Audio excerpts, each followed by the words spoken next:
A story of humanity, power, and the fire we learned to tame BOOKI, the world before it lied cheat when darkness was not empty, but alive the first night before there was electricity.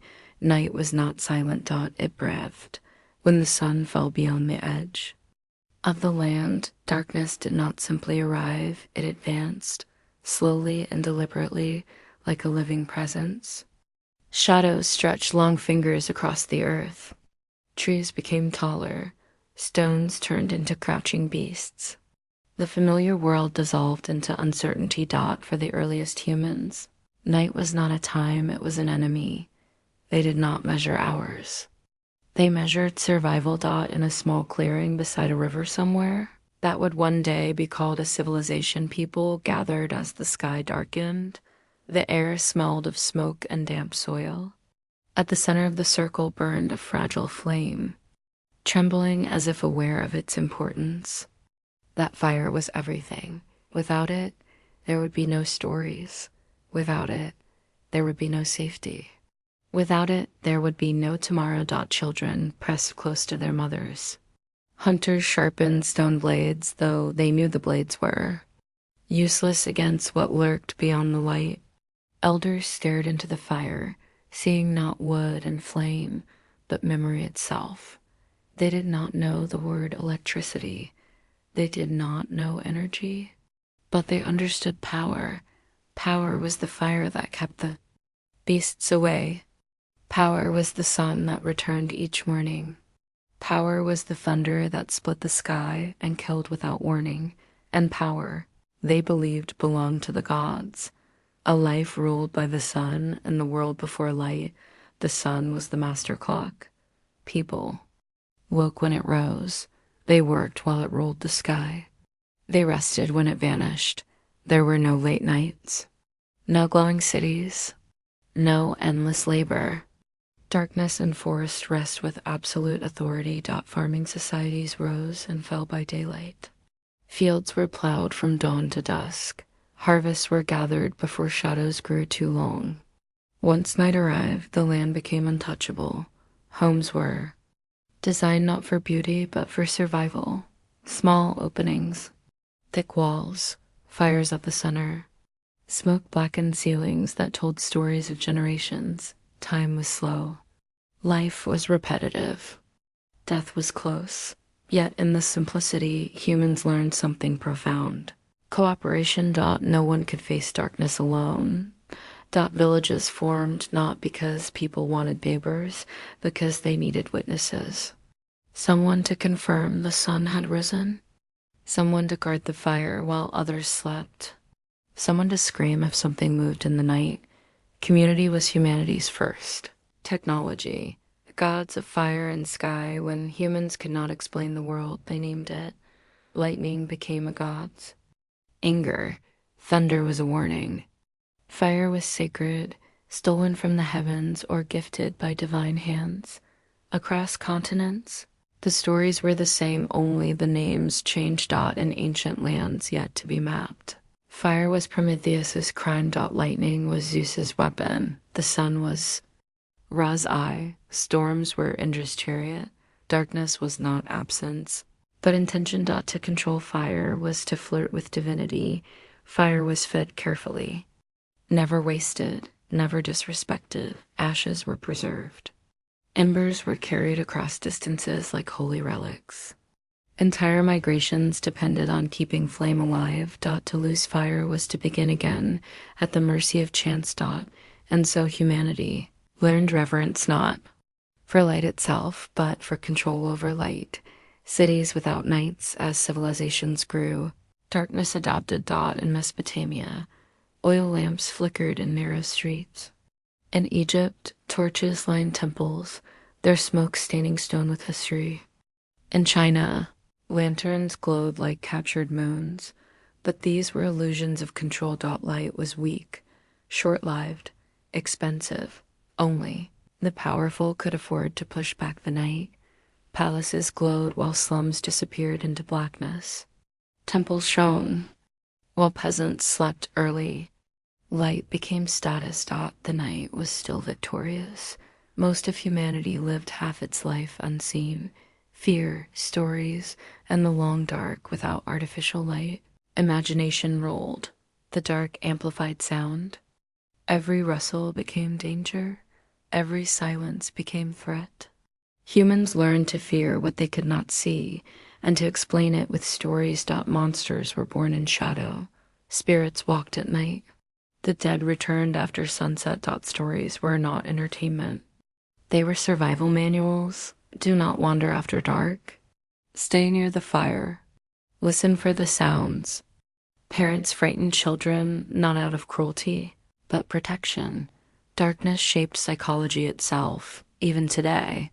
Millions of years later, the human brain still reacts faster at night, still invents danger, still listens harder in the dark. Electricity would one day defeat darkness, but it would never fully erase the fear it taught us. The quiet question sometimes. On stormy nights, a different kind of light appeared.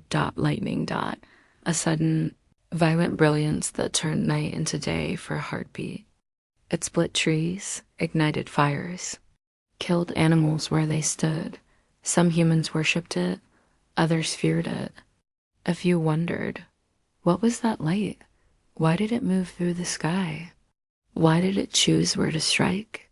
Those questions did not yet have answers, but they were the first whispers of science. And somewhere, long before names like Franklin, Tesla, or Edison would ever exist, a human looked at the sky and thought, what if this power could be understood?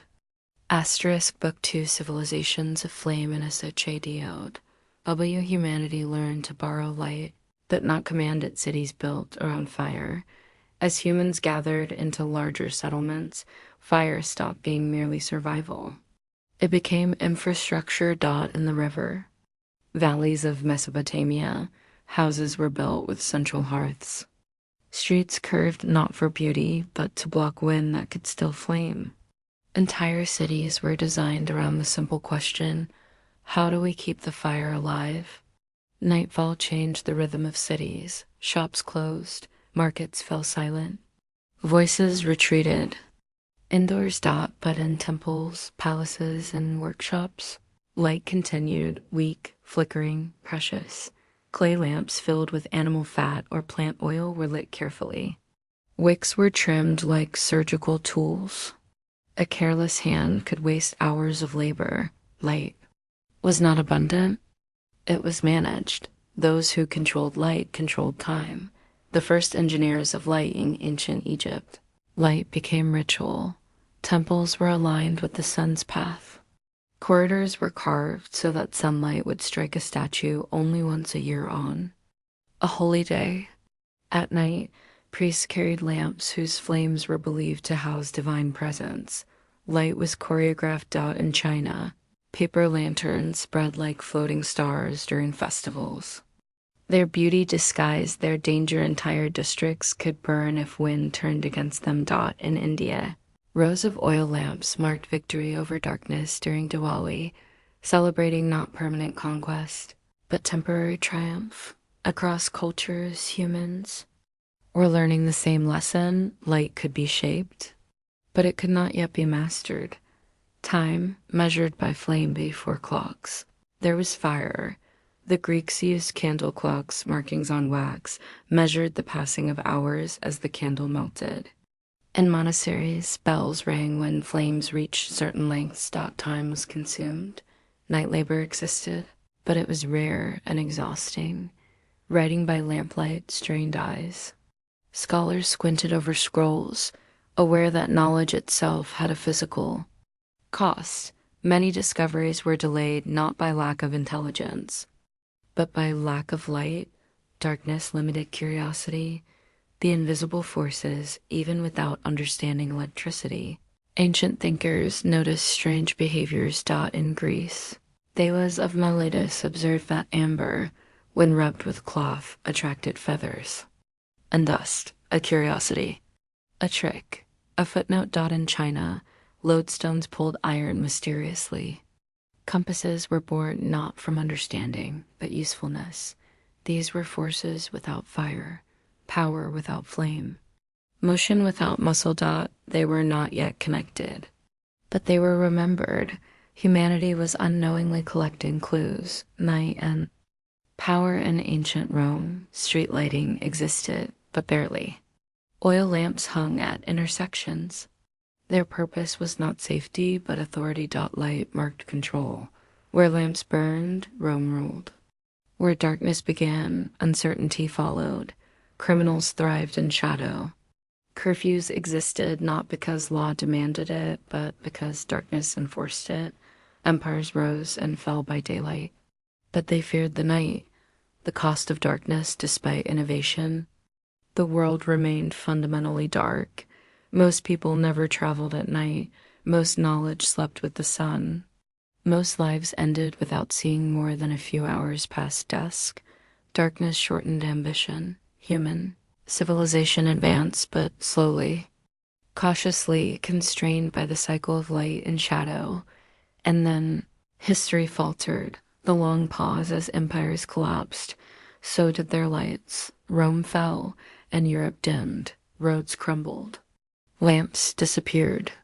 Night reclaimed territory, but darkness did not mean ignorance. In monasteries, Islamic centers of learning, and Asian courts, light survived, guarded by scholars, craftsmen, and quiet thinkers. They did not yet know what they were protecting, but they kept the flame alive. Book 3. The thinkers who heard the Say when curiosity became more dangerous than darkness. Questions that refused to sleep. The ancient world did not lack intelligence. It lacked permission. For centuries, people accepted that certain forces belonged to the gods. Fire could be used, but not questioned. Lightning could be feared, but not studied. Then a few minds broke rank. In the city of Miletus, by the restless Aegean Sea, thinkers began asking a forbidden question. What if nature follows rules? Thales did not worship lightning. He watched it. He rubbed amber with wool and noticed attraction. Not magic behavior. He did not know electricity, but he sensed pattern. That single shift from myth to mechanism was revolutionary. It was the first quiet rebellion against darkness. Philosophers, not engineers. Greek thinkers were not builders of machines. They were builders of ideas. They believed understanding mattered more than utility. Knowledge for its own sake. Aristotle cataloged the world. He classified elements, motion, causes. His conclusions were often wrong, but his method was contagious. The idea spread. The universe can be studied. Yet electricity remained a whisper. No wires. No circuits. No light. Only strange attractions, sparks, and curiosities that lacked purpose. Civilization was not ready. The sky as teacher lightning fascinated everyone. Storms did not respect borders, kings, or temples. They struck randomly, killed, without judgment. Some thinkers began recording storms. Where lightning struck, what burned, what survived. Patterns emerged. Tall objects were vulnerable. Metal mattered. Water carried danger. Still, the connection remained incomplete. Knowledge advanced by inches. The world divides. As Europe drifted into intellectual stagnation, other regions advanced. In the Islamic Golden Age, scholars preserved Greek texts and went further. They refined observation, experimented, questioned authority. In China, engineers improved compasses, understanding magnetism without myth. In India, mathematicians laid foundations for numbers that would one day describe electric flow. Electricity was still unnamed, but the language to describe it was being written. The silent century for nearly 1,000 years. Electricity waited, not because it was undiscovered, but because it was unnecessary. Society functioned without it. Power came from muscle, wind, water, and fire. The night still ruled, but something was changing. Cities grew denser. Trade expanded. Information moved faster. Darkness was becoming inconvenient. Renaissance sparks in Europe. The Renaissance reignited curiosity. Glassmaking improved. Static experiments became common. Sparks jumped between objects. People noticed something new. Electricity could be created, not controlled, not stored, but summoned. The sky's power could be invited indoors briefly. A dangerous idea was born. The first experiments men rubbed glass rods, touched metal spheres, felt shocks. They laughed. They feared. They returned for more. Electricity became entertainment before it became science, but play often precedes. Mastery, asterisk, book 4. The long darkness and the quiet PR's enjeu when the world slept. But curiosity did not. The age of shadows history often calls. This era dark. But darkness does not mean stillness. Between the fall of empires and the rise of modern science, humanity lived in an in-between world, too advanced to forget knowledge, too limited to transform it. Candles replaced torches.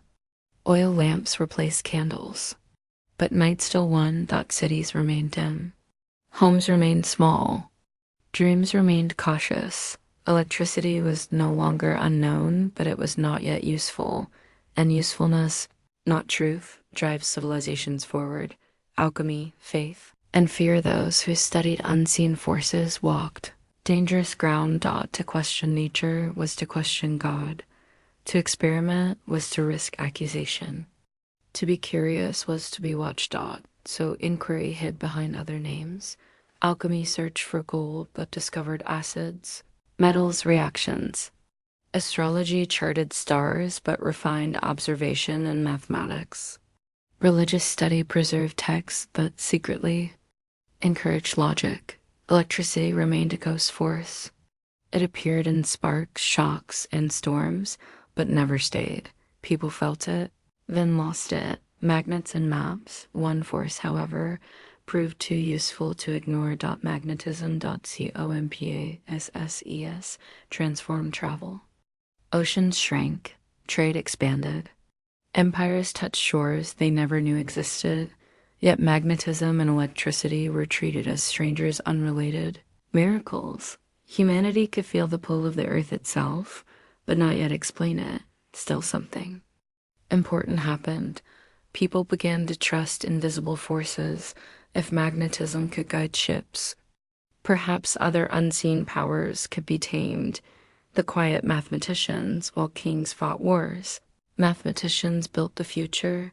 They refined equations, invented symbols, defined variables. They did not light cities, but they built the language that would. Electricity would one day need numbers.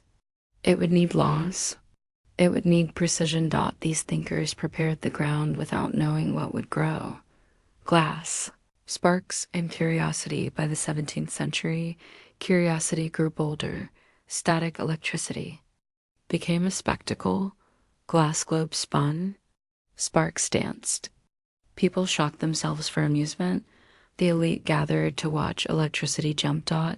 It was still a toy, still a trick, still fleeting, but toys teach hands before minds catch up. The first collectors. Then came a subtle breakthrough. People realized electricity could be stored. Not controlled, but delayed. Leyden jars, simple glass containers, held charge briefly. For the first time, electricity stayed after being created. This changed everything. Electricity was no longer just an event. It became a substance. And substances invite study. A dangerous thought. If electricity could be stored, could it be moved? Directed? Used? The question spread quietly through Europe. No one yet dared to answer it publicly, but the world was close, very close.